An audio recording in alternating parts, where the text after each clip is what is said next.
You ask Tiger to solve. This deals with linear equations with one unknown. The final result is w equals -10/7.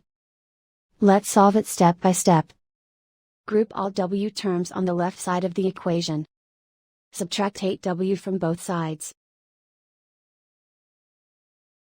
Group like terms. Simplify the arithmetic. Group like terms. Simplify the arithmetic. Group all constants on the right side of the equation. Add 5 to both sides.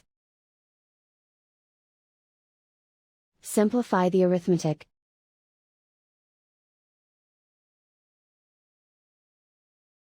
Isolate the w. Divide both sides by -7. Cancel out the negatives. Simplify the fraction. Move the negative sign from the denominator to the numerator. And so the final result is w equals -10/7.